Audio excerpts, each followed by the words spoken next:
Railway police തൊഴിലാളിയെ മർദ്ദിച്ചുവെന്നാരോപിച്ച് Thiruvananthapuram railway സ്റ്റേഷനിലെ prepaid auto തൊഴിലാളികൾ സമരത്തിൽ. ഓട്ടോ തൊഴിലാളിയായ അശോകനാണ് റെയിൽവേ പോലീസിന്റെ മർദ്ദനമേറ്റത്. CI ജയൻ ആദ്യം അസഭ്യം പറയുകയും പിന്നാലെ മുഖത്ത് മർദ്ദിക്കുകയുമായിരുന്നു. മർദ്ദനത്തിൽ കണ്ണട തകർന്നുവെന്നും അശോകൻ പറഞ്ഞു. നമുക്ക് ആ പ്രതികരണം ഒന്ന് കേൾക്കാം. ഞാൻ രാവിലെ 4:15 ആട്ടോ റെയിൽവേയിൽ പാർക്കിംഗ് ഫീസ് അടച്ച് എനിക്കവിടെ വണ്ടി പാർക്ക് ചെയ്ത് ഓടേണ്ട അനുമതി റെയിൽവേ തന്നിട്ടുണ്ട്. ആ ഇത് പ്രകാരം ഞാൻ വണ്ടി ഉണ്ടെന്ന് അകത്ത് കയറിയപ്പോഴത്തേക്കാണ് എൻ്റെ അടുത്ത് SI എന്ന് പറഞ്ഞു വണ്ടി എടുത്ത് മാറ്റലാകുന്നത്. നമ്മൾ സാറേ ഇവിടെ പാർക്കിംഗ് ഫീസ് അടയ്ക്കുന്ന വണ്ടിയാണ്, ഇവിടുത്തെ വണ്ടി, ഇവിടെ ഓടുന്ന വണ്ടിയാണ്, പാർക്കിംഗ് ഫീസ് പെർമിറ്റ് ഉള്ളതാണ്, എടുത്ത് മാറ്റലാന്ന് പറഞ്ഞ് തള്ളാക്കി വിളിച്ച്. അപ്പോൾ ഞാൻ പറഞ്ഞു ഞാൻ വണ്ടി മാറ്റി തരാം, എൻ്റെ തള്ളാക്കി വിളിക്കണം എന്തിനെന്ന് കേട്ട്. അവളൊന്നും വിളിച്ച എന്തിനും ഇവിടാന്നും പറഞ്ഞു ഒരൊറ്റ ആടിയല്ലേ. അതുകൊണ്ടോ അവരുടെ ഗ്ലാസ്സൊക്കെ പൊട്ടി അടിച്ച് എന്നിട്ട് ചാടി ഒരു ചവിട്ട് കൂടെ. ഇത് എനിക്ക് കള്ളം പറയേണ്ട കാര്യമില്ല.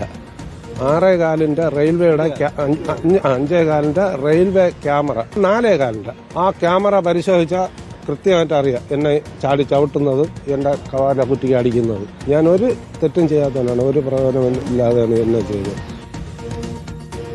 അരുൺ സോളമനുണ്ട് കൂടുതൽ വിവരങ്ങളുമായി. അരുൺ സോളമൻ, ഇതെന്താ സംഭവിച്ചത്?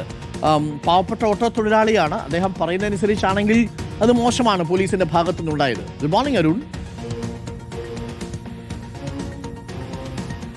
Good morning Arun. ഇന്ന് പുലർച്ചെ 5:10 കൂടിയാണ് ഈ സംഭവം തിരുവനന്തപുരം റെയിൽവേ നടക്കുന്നത്. ഇത് പ്രീപെയ്ഡ് ഓട്ടോ തൊഴിലാളികൾ സാധാരണയായിട്ട് ഈ റെയിൽവേ സ്റ്റേഷന് മുൻവശത്ത് 2 ലൈനായിട്ടാണ് ഓട്ടോ പാർക്ക് ചെയ്യുന്നത്. ഇന്ന് രാവിലെ ADGP വിജയൻ ഈ സമയത്ത് ഈ ട്രെയിൻ ഇറങ്ങി വരുന്ന സമയമായിരുന്നു. ആ സമയത്താണ് GRPയിലുള്ള CI ജയൻ ഈ ഓട്ടോ തൊഴിലാളിയായിട്ടുള്ള ഈ വ്യക്തിയോട് കടുത്ത ഭാഷയിൽ സംസാരിക്കുന്നത്. ആദ്യം ഓട്ടോ എടുത്ത് മാറ്റാനായിട്ട് പറയുന്നു, പിന്നീട് ഈ അസഭ്യം പറഞ്ഞു എന്നുള്ളതാണ് ഓട്ടോ തൊഴിലാളി പ്രധാനമായും ഉന്നയിക്കുന്നത്. അതിനുശേഷം ഇവർ തമ്മിലുള്ള വാക്കേറ്റമാണ്. ഈ ഉദ്യോഗസ്ഥൻ ഇദ്ദേഹത്തിന്റെ ചെകിടത്ത് തല്ലുകയും പിന്നീട് ഇടുപ്പിൽ ചവിട്ടുകയും ചെയ്തു എന്നുള്ളതാണ് നിലവിൽ ഈ കൂടെ ഉണ്ടായിരുന്ന ഓട്ടോ തൊഴിലാളികൾ അടക്കമുള്ളവർ അത് ആരോപിക്കുന്നുണ്ട്, കണ്ടുനിന്നവർ.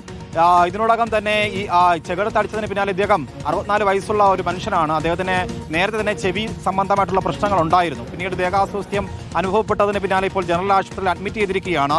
ഈ ഡോക്ടർ ഇപ്പോൾ ഈ ചെവി കേൾവി അടക്കമുള്ള കാര്യങ്ങൾ ടെസ്റ്റ് ചെയ്യണമെന്നുള്ളത് നിർദ്ദേശിച്ചിരിക്കുകയാണ്. ഈ അടിച്ച സമയത്ത് ഇദ്ദേഹത്തിന്റെ ഈ കണ്ണിൽ വച്ചിരുന്ന കണ്ണട സഹിതം പൊട്ടിയിട്ടുണ്ടോ എന്നുള്ളതാണ് നമുക്ക് കാണാൻ സാധിച്ചത്. എന്തായാലും ഈ ഉദ്യോഗസ്ഥൻ അസഭ്യം പറയുകയും മർദ്ദിച്ചു എന്നുള്ളത് അതിൽ ഉറച്ചു നിൽക്കുകയാണ് ഈ ഓട്ടോ തൊഴിലാളി. എന്തായാലും റെയിൽവേയുടെ മുൻവശത്തുള്ള CCTV ദൃശ്യങ്ങൾ പരിശോധിച്ചാൽ ഇത് കാണാമെന്നാണ് ഓട്ടോ തൊഴിലാളികൾ ഒന്നടങ്കം പറയുന്നത്. ഇതിന് പിന്നാലെയാണ് ഈ പ്രീപെയ്ഡ് ഓട്ടോ തൊഴിലാളികൾ ഇപ്പോൾ സമരരംഗത്തേക്ക് എത്തിയിരിക്കുന്നത്. എന്തായാലും ഈ ജയൻ എന്ന് പറയുന്ന CIക്കെതിരെ നടപടിയെടുത്താൽ മാത്രമേ ഇനി ഓട്ടോ തൊഴിലാളികൾ ഈ സമരം പിൻവലിക്കൂ എന്നുള്ള ഒരു കടുത്ത നിലപാടുമായി മുന്നോട്ട് വന്നിരിക്കുകയാണ്. GRPയിലുള്ള ഉദ്യോഗസ്ഥനാണ് ഈ CI ജയൻ. എന്തായാലും ഈ VIP വരുമ്പോൾ സാധാരണ രീതിയിൽ ചില ഒരു സുരക്ഷ ഒരുക്കുന്ന ക്രമീകരണങ്ങൾ ഒരുക്കുന്ന ഇതുണ്ട്. എന്തായാലും പക്ഷേ ഓട്ടോ തൊഴിലാളികൾ പറയുന്നത് ഇത്രയും നാളായിട്ട് മുഖ്യമന്ത്രി വരുമ്പോൾ പോലും ഇങ്ങനൊരു അവസ്ഥ തങ്ങൾ നേരിട്ടിട്ടില്ല. എന്തായാലും സാധാരണക്കാരാണ് ഞങ്ങൾ, അതുകൊണ്ടാണോ ഇങ്ങനെ തങ്ങളുടെ മെക്കട്ടേക്ക് കയറി വരുന്നതെന്നുള്ള ഒരു ചോദ്യം എന്തായാലും ഓട്ടോ തൊഴിലാളികൾ ഒന്നടങ്കം ഉന്നയിക്കുന്നുണ്ട്. പ്രതിവർഷം 4012 രൂപ ഫീസ് റെയിൽവേക്ക് അടച്ചാണ് അവിടെ ഓട്ടോ ഓടുന്നത് ഈ തൊഴിലാളികളാരും. Thank you. അരുണാണ് വിവരങ്ങൾ നൽകിയത്. എന്നാലും വലിയ കഷ്ടമാണ്, നമ്മൾ അങ്ങനെ ചെയ്തിട്ടുണ്ടെങ്കിൽ അത് വളരെ മോശം പരിപാടിയായി പോയി എന്ന് തന്നെ നമുക്ക് പറയേണ്ടി വരും.